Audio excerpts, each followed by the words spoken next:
Before starting this video, I would like to explain you what is a technical nuclear weapon. ہم آپ کو اس video میں بتاتے ہیں کہ ٹیکنیکل نیوکلیئر ویپنز کیا ہے اور یوکرین اور یورپ میں ان کی وجہ سے کھلبلی کیوں مچی ہوئی ہے اور آنے والے دنوں میں رشیا انہیں کہاں کہاں رکھنے والا ہے۔ ہیلو دوستوں، میرا نام ہے امیر اور آپ دیکھ رہے ہیں ایمی سائٹ۔ Let's start the video. Tactical nuclear weapons کیا یہ ویپنز یوکرین کی وار کا پاسا پلٹ سکتے ہیں؟ تو ان سب چیزوں کو جاننے کے لیے ویڈیو میں میرے ساتھ آخر تک جڑے رہیے۔ ٹیکٹیکل نیوکلیئر ویپن ایک ایسا ویپن ہوتا ہے جس کو اسپیسیفک ٹیکٹیکل گینز کے لیے بیٹل فیلڈ میں استعمال کیا جاتا ہے۔ فار ایگزامپل، رشیا یا امریکہ کے بڑے بڑے سٹیز کو ڈسٹروائے کرنے کے لیے اس نیوکلیئر ویپنز کی بہت ساری قسمیں ہوتی ہیں، جس میں شامل ہے ایٹامک بم، ڈرٹی بم، نیوکلیئر ویپن، ریڈیولوجیکل ویپن اور تھرمو نیوکلیئر بم۔ لیکن یہاں پہ بات ہو رہی ہے رشین ٹیکٹیکل نیوکلیئر ویپن کی۔ یہ ایک قسم کا نیوکلیئر ویپن ہوتا ہے جو کہ ایک خاص شہر یا جنگ جس کا نیوکلیئر فیوژن ایک نیوکلیئر بم کے مقابلے میں کم ہوتی ہے، جس کے نتیجے میں پورا شہر مٹی میں مل جاتا ہے، لیکن اس کی تباہ کاریوں کے اثرات دور تک نہیں پھیلتے۔ اب چلتے ہیں اس امپورٹنٹ بات پہ جس کی وجہ سے آج کل یو ایس اور ویسٹ کی نیندیں اڑی ہوئی ہے، اور اس کی وجہ رشیا کا اپنے نیبرنگ کنٹری بیلاروس میں اپنے tactical nuclear weapons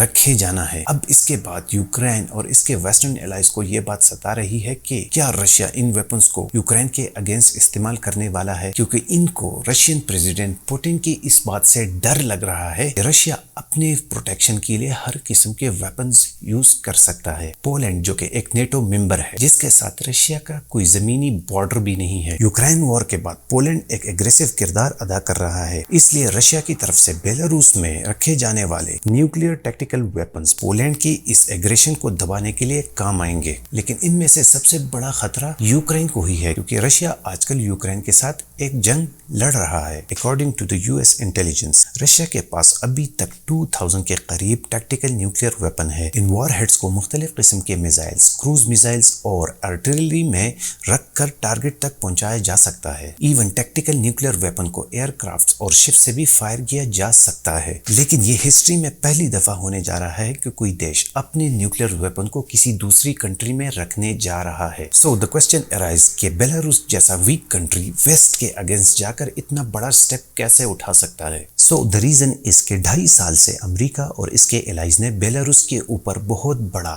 economic pressure اور انفارمیشن پریشر ڈالا ہوا ہے۔ سو برسوں کی اس پریشر کے بعد بیلاروس رشیا کے ان ویپنز کو ہوسٹ کر رہا ہے۔ تو برسوں کی ان سینکشنز اور پریشرز کے بعد بیلاروس کو یہ اندازہ ہو گیا ہے کہ اب انہیں ایک پاورفل کنٹری بننا ہے، اور یہی وجہ ہے کہ رشیا کا الائی ہوتے ہوئے بیلاروس نے یہ آفر بڑی ہی خوشی سے ایکسپٹ کر لی۔ پوٹن کے نیبرنگ کنٹریز آلموسٹ رشیا کے اگینسٹ ہے، اس لیے رشیا کو اس ریجن میں اسپیشلی اپنے نیبرنگ میں ایک ایسا الائی کی ضرورت ہے جو کسی بھی جنگ میں اس کا ساتھ دینے کے لیے تیار ہو۔ And that is the reason کہ رشیا کے بیلاروس کے ساتھ قریبی ملٹری ریلیشن شپس ہیں، اور رشیا یہ کوشش کر رہا ہے کہ بیلاروس کی وار پلینز کو اتنا ماڈرنائز کرے کہ وہ کیپیبل ہو جائے نیوکلیئر ویپنز لے جانے کے لیے۔ لیکن نیکسٹ ہمیں یہ بھی دیکھنا پڑے گا کہ اگر رشیا کی طرف سے یوکرین پر نیوکلیئر اٹیک ہوتا ہے تو اس سے دنیا اور اسپیشلی یورپ پر کیا امپیکٹ پڑے گا۔ اگر رشیا یوکرین پر اسمال ٹیکٹیکل ویپن سے حملہ کرتا ہے تو واقعی یوکرین کی جنگ کا تختہ پلٹ سکتا ہے، اور اس کی وجہ سے ایگریشن میں آ کر ویسٹ رشیا کے اگینسٹ ایک بڑا سٹیپ لینے کی کوشش کرے گا، اور اوبویسلی وہ نیٹو نیشنز ہی ہوں گے۔ اگر نیٹو ایگریشن میں آ کے رشیا پر حملہ کرتا ہے تو تب رشیا کو اپنے ڈیفنس کے لیے اپنے نیوکلیئر میزائل کا رخ ویسٹ کی طرف موڑنا ہوگا۔ ویسے تو رشیا کے ٹیکٹیکل ویپنز ہیروشیما اور ناگاساکی سے کئی گنا چھوٹے ہیں، جن کی ڈسٹرکٹیو پاور بہت کم ہے، لیکن یورپ کو جس ویپنز کے بارے میں سب سے زیادہ فکر ہے وہ ہے ہیوی وار ہیڈ، جو